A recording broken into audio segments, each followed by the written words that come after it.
Hey friends, இந்த வீடியோவில் நம்ம சூப்பரான ஒரு தகவல் பற்றி தாங்க பார்க்க போகிறோம். அதாவது chief minister comprehensive health insurance scheme, முதலமைச்சரின் விரிவான மருத்துவ காப்பீட்டு திட்டம் பற்றின ஒரு சூப்பரான அப்டேட்டு. இந்த திட்டத்திற்கு யாரெல்லாம் தகுதியானவர்கள், இந்த திட்டத்திற்கு ஆன்லைன் மூலமாக எப்படி அப்ளை பண்ணுறது அப்படிங்கிற ஒரு கம்ப்ளீட் செட் ஆஃப் டீட்டெயில்ஸ் தான் இந்த வீடியோவில் நம்ம பார்க்க போகிறோம். முதல்ல இந்த மகிழ்ச்சியான அறிவிப்பு என்ன அப்படின்னு சொல்லிடுறேன். அதாவது இந்த டிவிகேனுடைய அந்த தேர்தல் வாக்குறுதியில் முக்கியமாக இது சொல்லப்பட்டது. அது சம்பந்தமாக நேற்றைய தினம் 19/8/2026 அன்னைக்கு நடந்த சட்டமன்ற பேரவை கூட்டத்தொடரில் விதி எண் 110 கீழே இந்த ஒரு அருமையான ஒரு அறிவிப்பு வந்து வெளியிட்டிருக்காங்க.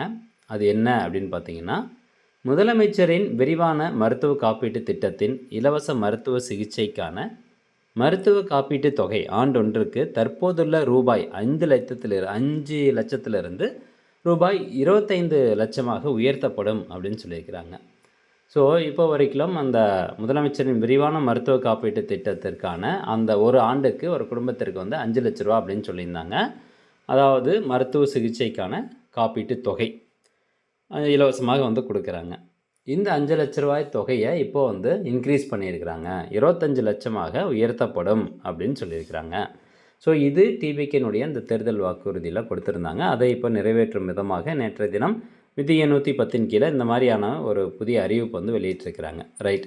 இப்போது இந்த திட்டத்திற்கு அப்ளை பண்ணுறதுக்கு முன்னாடி யாரெல்லாம் தகுதியானவங்க அப்படிங்கிறத நம்ம பார்க்கணும். ஸோ இந்த வெப்சைட் வந்து ஓப்பன் பண்ணிக்கோங்க. cmchistn.com இந்த வெப்சைட் ஓப்பன் பண்ணிட்டீங்கன்னா அந்த ஹோமில் போய்ட்டு எலிஜிபிலிட்டி அப்படிங்கிறத கிளிக் பண்ணணும்.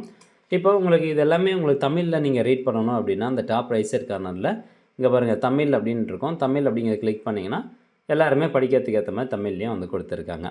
ஸோ ஃபஸ்ட்டு ஜென்ரல் கேட்டகரியினுடைய ரெக்கமெண்ட்ஸ் என்ன அப்படின்னு பார்க்கலாம். பொது பிரிவினருக்கு இது வந்து ஸ்பெஷல் கேட்டகரி. ஸ்பெஷல் கேட்டகரியில் யாரெல்லாம் வருவாங்க அப்படின்னு சொல்லிடுறேன். ஜென்ரல் கேட்டகரியை பொறுத்த வரைக்கும் உங்களுடைய அந்த குடும்ப ஆண்டு வருமானமானது 1,20,000 ரூபாய்க்குள்ளே இருந்தால் மட்டும்தான் இந்த திட்டத்திற்கு நீங்கள் எலிஜிபிள். இந்த திட்டத்திற்கு நீங்கள் அப்ளை வந்து விண்ணப்பிக்க வந்து முடியும். ஸோ இந்த குடும்ப ஆண்டு வருமானம் எங்களுடைய இது 1,20,000 ரூபாய்க்குள்ளே தான் இருக்குது அப்படிங்கிறதுக்கான ஒரு ப்ரூஃபாக நம்ம வில்லேஜ் அட்மினிஸ்ட்ரேட்டிவ் விஏஓ ஆஃபீஸர்கிட்டருந்து ஒரு வருமான சான்றிதழ் வந்து வாங்கணும். அதான் இன்கம் சர்டிஃபிகேட் வாங்கி வைக்கணும். அந்த இன்கம் சர்டிஃபிகேட்டு அது கூடவே வந்து பார்த்திங்கன்னா ஆதார் கார்டு, ரேஷன் கார்டு மட்டும் வச்சுக்கிட்டு ஈஸியாக நீங்கள் அந்த திட்டத்திற்கு அப்ளை பண்ணிடலாம். ஸோ ஃபஸ்ட்டு ஒரு எலிஜிபிலிட்டி என்னென்னா உங்களுடைய ஆண்டு வருமானம் 1,20,000 ரூபாய்க்கு உள்ளே இருக்கணும். ஏற்கனவே பார்த்திங்கன்னா 72,000 இருந்தது. அதுக்கப்புறம் உயர்த்தி 1,20,000 ஆக்குனாங்க. அப்புறம் இதுக்கு நீங்கள் அப்ளை பண்ணுறதுக்கு இங்கே பாருங்கள், உங்களுடைய வருமான சான்றிதழ் இன்கம் சர்டிஃபிகேட் வந்து வேணும். அப்புறம் ஃபேமிலி ரேஷன் கார்டு, குடும்ப அட்டை, அதுக்கப்புறம் ஆதார் கார்டு இதில் வச்சுக்கிட்டு நீங்கள் நேரடியாக போய் விண்ணப்பிக்கலாம் அல்லது ஆன்லைன் மூலமாக விண்ணப்பிக்கலாம். நேரடியாக போய் விண்ணப்பிக்கணும் அப்படின்னா இந்த சொன்ன டாக்குமெண்ட்ஸ் எடுத்துக்கிட்டு டிஸ்ட்ரிக்ட் ஆஃபீஸ் வந்து போகணும். அங்கே போயிட்டு நீங்கள் நேரடியாக விண்ணப்பிக்கலாம். உங்களுக்கு உடனடியாகவே இந்த சிஎம்சிஹெச்ஐஎஸ் கார்டு வந்து கொடுத்துருவாங்க. ஸோ எந்தெந்த ஃபேமிலி மெம்பர்லாம் இதில் இன்க்ளூட் ஆவாங்க ஒரு குடும்பம் அப்படின்னு எடுத்துக்கிட்டோம்னா யாரெல்லாம் தகுதியானவர்கள் அப்படின்னு பார்த்தீங்கன்னா அந்த குடும்பத் தலைவர், அதுக்கப்புறம் லீகல் ஸ்பௌஸ் அப்படின்னா அவருடைய கணவன் அல்லது மனைவி, அதுக்கப்புறம் அவருடைய குழந்தைகள், அப்புறம் டிபெண்டன்ட் பேரண்ட்ஸ் அவங்கள சார்ந்து இருக்கக்கூடிய அப்பா அம்மா, இவங்க எல்லாம் மட்டும்தான் இந்த ஃபேமிலி மெம்பர் கேட்டகரிக்குள்ளே வருவாங்க. அதே மாதிரி அந்த யார் அப்ளை பண்ணுறாங்களோ அவங்களுடைய பெயர் வந்து அந்த ரேஷன் கார்டில் இருக்கும், அந்த குடும்பத் தலைவர் பெயர். ஸோ அந்த ரேஷன் கார்டில் எத்தனை பேர் இருக்கோ அவங்களுக்கு மட்டும்தான் இது பொருந்தும். இப்போ உதாரணத்துக்கு உங்கள் குடும்பத்தில் ஒரு 5 பேர் இருக்காங்க. அப்பா அம்மாவுக்கு தனி ரேஷன் கார்டு, பிள்ளைங்க 3 பேருக்கு வந்து தனி ரேஷன் கார்டு, அவங்க வந்து கல்யாணம் ஆயிடுச்சு அப்படிங்கிற பட்சத்தில் அந்த ரேஷன் கார்டு இப்போ அப்பா அம்மா ரேஷன் கார்டு எடுத்துக்கிட்டோம்னா அதில் அப்பா அம்மா மட்டும் தான் இருப்பாங்க. ஸோ அவங்க 2 பேருக்கு மட்டும்தான் அப்ளை வந்து பண்ண முடியும். உங்களுக்கு வந்து அப்ளை பண்ண முடியாது. ஸோ அவங்க 2 பேர் மட்டும்தான் எடுத்துக்குவாங்க. ஓகே. இப்போது இது ஜென்ரல் கேட்டகரி. ஸ்பெஷல் கேட்டகரி அப்படின்னு எடுத்துக்கிட்டோம்னா இதில் மாற்றுத்திறனாளிகள், அதுக்கப்புறம் ப்ரெஸ் அண்ட் மீடியா பர்சன், கைத்தறி நெய்கிறவங்க, அப்புறம் இலங்கை தமிழர் மறுவாழ்வு முகாமில் இருக்கவங்க, ஓல்டேஜ் ஹோமில் இருக்கவங்க, ஆர்ஃபன்ஸு. ஸோ இவங்க எல்லோரும் வந்து பார்த்திங்கன்னா ஸ்பெஷல் கேட்டகரியில் வருவாங்க. ஸோ இவங்களுக்கு அந்த இன்கம் அப்படிங்கிறது கிடையாது. ஆண்டு வருமானம் 1,20,000 ரூபாய்க்குள்ளே இருக்கணும் அப்படிங்கிற வரைமுறை கிடையாது. ஆனால் அதுக்கு பதிலாக இப்போ மாற்றுத்திறனாளிகளாக இருக்கும் பட்சத்தில் அது சம்மந்தப்பட்ட இது கார்டு வந்து கொடுக்கணும். டிஃப்ரெண்ட்லி ஏபிள்டு கார்டு வந்து கொடுக்கணும். அது சம்மந்தமான ஐடி கார்டு. இப்போ எது சம்மந்தமாக ஸ்பெஷல் கேட்டகரி கீழே நீங்கள் அப்ளை பண்ணுறீங்களோ அது ரிலேட்டடான ஐடி கார்டு, அது கூட வந்து ரேஷன் கார்டு. இப்போ அது கூட வந்து இந்த ரேஷன் கார்டு, ஆதார் கார்டு அப்படிங்கிறது வந்து பார்த்திங்கன்னா கட்டாயம் கிடையாது. பட் உங்கள்கிட்ட இருந்ததுன்னா நீங்கள் கொடுத்துக்கலாம். ஸோ ஃபஸ்ட்டு எலிஜிபிலிட்டி முடிஞ்சது. சேலியன்ட் ஃபீச்சர்ஸ் அப்படின்னு வந்து பார்க்கும்போது ஏற்கனவே நம்ம பார்த்த மாதிரி இந்த 5,00,000 அப்படிங்கிறது வந்து இருந்தது. பட் இப்போ அதை வந்து உயர்த்தி இருக்கிறாங்க, 25 லட்சமாக உயர்த்தியிருக்கிறாங்க. அதுக்கப்புறம் என்ரோல்மெண்ட் பெனிஃபிஷரி கவுண்ட் வந்து இப்போ கொடுத்துருப்பாங்க. அதாவது மொத்தம் எத்தனை பேர் வந்து இதன் மூலமாக பயனடைகிறாங்க அப்படிங்கிறது. ஸோ அதெல்லாம் நம்மளுக்கு வந்து வேண்டாம். இப்போது இந்த எப்படி அப்ளை பண்ணுறது அப்படின்னு பார்க்கலாம். ஹோம் பக்கத்துலேயே என்ரோல்மெண்ட் அப்படின்னு இருக்கும். இதில் பாருங்கள் CMCHIS PMJAY அப்ளை நவ் அப்படின்னு இருக்குது. ஸோ இந்த ஆப்ஷன் வந்து கிளிக் பண்ணிங்கன்னா அடுத்து ஒரு பேஜுக்குள்ளே போயிடும். ஸோ இந்த மாதிரி ஒரு பேஜுக்குள்ளே வந்து போகுது. அதுக்கு முன்னாடி இதில் எப்படி அப்ளை பண்ணுறதுன்னு தமிழ் அண்ட் இங்கிலீஷ் ரெண்டுலேயுமே வந்து உங்களுக்கு விவரமாக கொடுத்துருக்குறாங்க. அதை பார்த்துக்கோ நீங்கள் அப்ளை பண்ணலாம். ஹவு டு என்ரோல் அப்படிங்கிற ஆப்ஷன் வந்து கிளிக் பண்ணிங்கன்னா கீழே பாருங்கள் ஹவு டு என்ரோல் தமிழ் இந்த டவுன்லோட் அப்படிங்கிறத கிளிக் பண்ணிங்கன்னா தமிழில் உங்களுக்கு ஃபுல்லாக தெளிவாக வரும். ஸ்டெப் பை ஸ்டெப்பாக வந்து எப்படி அப்ளை பண்ணணும் அப்படின்னு வரும்.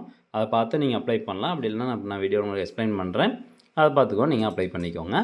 உங்களுக்கு இங்கிலீஷ் PDF வேணுன்னா இங்கிலீஷ் அப்படிங்கிறத கிளிக் பண்ணிக்கோங்க. ஓகே, இப்போ அந்த அப்ளை பண்ணக்கூடிய பேஜ் வந்தோடனே இதில் கேட்டகரி அப்படிங்கிற ஒரு ஆப்ஷன் இருக்குது. இந்த ஆப்ஷன் கிளிக் பண்ணிட்டு இப்போது பொது பிரிவினராக இருந்தீங்கன்னா என்ரோல்மெண்ட் வித் இன்கம் சர்டிஃபிகேட் அப்படிங்கிற இந்த ஆப்ஷன் வந்து கிளிக் பண்ணணும். அல்லது மாற்றுத்திறனாளிகளாக இருக்கீங்க அல்லது இலங்கை தமிழர் மறுவாழ்வு முகாம்லேருந்து அப்ளை பண்ணுறீங்க அப்படின்னா அந்த ஆப்ஷன், அது சம்மந்தமான ஆப்ஷன் நீங்கள் செலக்ட் பண்ணிட்டு அதுக்குண்டான ஐடி கார்டு நீங்கள் அப்லோட் பண்ணணும். இப்போ நான் என்ரோல்மெண்ட் வித் இன்கம் சர்டிஃபிகேட் அப்படிங்கிறத கிளிக் பண்ணுறேன். அது கொடுத்த உடனே இங்கே ஒரு கேப்ச்சா வருது. அந்த கேப்ச்சாவை நம்ம கரெக்டாக டைப் பண்ணிக்கணும். கேப்ஸில் வந்து டைப் பண்ணிட்டு ஜஸ்ட் வெரிஃபை அப்படிங்கிற ஆப்ஷனை கிளிக் பண்ணுங்கள். இப்போது இந்த பாக்ஸில் வந்து உங்களுடைய ரேஷன் கார்டு நம்பர் கேட்பாங்க. குடும்ப அட்டை எண் வந்து நீங்கள் கொடுக்கணும். இப்போ அந்த குடும்ப அட்டை எண் வச்சு உங்களுக்கு தகுதி இருக்கா இல்லையா அப்படிங்கிறத சொல்லிடுவாங்க. இப்போ உதாரணத்துக்கு தகுதி இல்லாத ஒரு குடும்ப அட்டை நம்பர் நான் போட்டு சர்ச் அப்படிங்கிற ஆப்ஷன் கிளிக் பண்ணுறேன். இப்போ வந்து இங்கே பாருங்கள், you are not eligible due to the following reasons ITSSC. அதாவது நீங்கள் வருமான வரி வந்து செலுத்துகிறவங்களா இருக்கீங்க, அதனால் இந்த திட்டத்துக்கு நீங்கள் விண்ணப்பிக்க முடியாது அப்படின்னு சொல்லிட்டாங்க. இல்லை சப்போஸ் அது வந்து தவறுதெல்லாம் உங்களுக்கு இந்த மாதிரி காமிக்குது, உங்களுடைய குடும்ப ஆண்டு வருமானம் 1,20,000 ரூபாய்க்கு உள்ளதாக இருக்குது, நான் எந்த வருமான வரியும் செலுத்தலை அப்படின்னா அந்த சப்மிட் அப்பீல் கொடுத்து நீங்கள் மேல்முறையீடு வந்து பண்ணலாம். இல்லை அப்படின்னா அந்த கேன்சல் கொடுத்துட்டு நீங்கள் வெளியே போயிருங்க. அதுவே வந்து எலிஜிபிள் கேண்டிடேட்டாக இருக்கீங்க அப்படின்னா அவங்களுக்கு எப்படி காமிக்கும் அப்படின்னு காமிக்கிறேன். ஜஸ்ட் நான் அந்த ரேஷன் கார்டு நம்பர் போட்டேன். அடுத்த சர்ச் அப்படிங்கிற ஆப்ஷன் கிளிக் பண்ணோன்னே அடுத்து கீழே இந்த மாதிரி பேஜ் வந்து ஓப்பன் ஆயிரும். ஸோ இது கீழே அப்படியே ஸ்க்ரோல் டவுன் பண்ணிட்டு வந்தோம்னா வைங்களேன், இங்கே மேலே வந்து பெயர்லாம் வந்து வந்துடும். ரேஷன் கார்டு, அதுக்கப்புறம் அவங்களுடைய பெயர் என்ன, யார் அதாவது அந்த ரேஷன் கார்டில் யார் வந்து குடும்ப தலைவராக இருக்காங்களோ அவங்களுடைய பெயர், ஏஜ் எல்லாம் மேலே வந்துடும். அது கீழே வந்து மெம்பர் நேம் வந்து கொடுத்துருப்பாங்க. அந்த ரேஷன் கார்டில் யாரெல்லாம் வந்து மெம்பராக இருக்காங்க, மெம்பர்னுடைய மொபைல் நம்பர் என்ன, அப்புறம் அந்த மெம்பர்னுடைய ஏஜ் என்ன, இதெல்லாம் வந்து நீங்கள் கொடுத்துடணும். இதெல்லாம் வந்து கொடுத்ததுக்கப்புறமா மேரேஜ் ஸ்டேட்டஸ், மேரேஜ் ஆயிடுச்சு இல்லையா, அதெல்லாமே கொடுத்துட்டு கீழே அப்படியே ஸ்க்ரோல் டவுன் பண்ணிட்டு வந்தீங்கன்னா அட்ரஸ் எல்லாமே இருக்கும். இதெல்லாம் ஒரு தடவை வெரிஃபை பண்ணி பார்த்துக்கோங்க, ஆட்டோமேட்டிக்காக வந்துடும். இந்த பின்கோட் நம்பர் அதெல்லாம் இல்லைனா கொடுத்துருங்க. நம்பர் ஆஃப் டிபெண்டன்ஸ் எத்தனை அப்படின்னு கேட்டிருப்பாங்க. அதாவது இந்த குடும்ப தலைவரை சார்ந்து எத்தனை பேர் இருக்காங்க அப்படிங்கிறத நீங்கள் நம்பர்ஸில் வந்து இந்த இடத்துல கொடுத்துடணும். கொடுத்துட்டு மெம்பர் ஃபோட்டோ வந்து கேட்பாங்க. அந்த மெம்பர் ஃபோட்டோ அந்த ஓப்பன் கேமரா கொடுத்து அந்த மெம்பர்னுடைய ஃபோட்டோ வந்து கொடுத்துருங்க. இந்த இடத்துல வந்து இப்போ உங்கள் ரேஷன் கார்டில் 4 பேர் இருக்காங்கன்னா 4 பேருமே வந்து 4 பேரும் ஒட்டுக்கா ஒரு ஃபோட்டோ எடுத்து கூட அதில் நீங்கள் அப்லோட் பண்ணலாம். அது வந்து இஷ்யூ கிடையாது. ஸோ அந்த ஃபோட்டோவை வந்து அப்லோட் பண்ணிடுங்க. சூஸ் ஃபைல் கொடுத்து அப்லோட் பண்ணிட்டு கீழே அப்படியே வந்தீங்கன்னா இங்கே பாருங்கள் VAO சர்டிஃபிகேட் வந்து கேட்டிருக்காங்க. இந்த சூஸ் ஃபைல் கொடுத்து அந்த இன்கம் சர்டிஃபிகேட்டை இதில் அப்லோட் பண்ணிடணும். ரிமார்க்ஸில் வந்து இன்கம் சர்டிஃபிகேட் அப்படின்னு கொடுத்துருங்க. அடுத்து ஆதார் கார்டு கொடுத்துருங்க. ரேஷன் கார்டு வந்து அப்லோட் பண்ணிடுங்க. அப்லோட் பண்ணிட்டு சேவ் என்ரோல்மெண்ட் கொடுத்துருங்க. இவ்வளோ தான் ப்ராசஸ் முடிஞ்சுது. ஸோ உங்களுக்கான அந்த கார்டு வந்து ஜென்ரேட் ஆகிரும் அவங்க அப்ரூவல் கொடுத்தோன்னே. ஸோ ஃப்ரெண்ட்ஸ், இந்த இன்ஃபர்மேஷனை நிறைய பேருக்கு ஷேர் பண்ணுங்கள். இதில் ஏதாவது சந்தேகம் இருந்தது அப்படின்னா கமெண்ட் செக்ஷனில் கமெண்ட் பண்ணுங்கள். மீண்டும் அடுத்த நல்ல பதிவில் சந்திக்கலாம். நன்றி, வணக்கம்.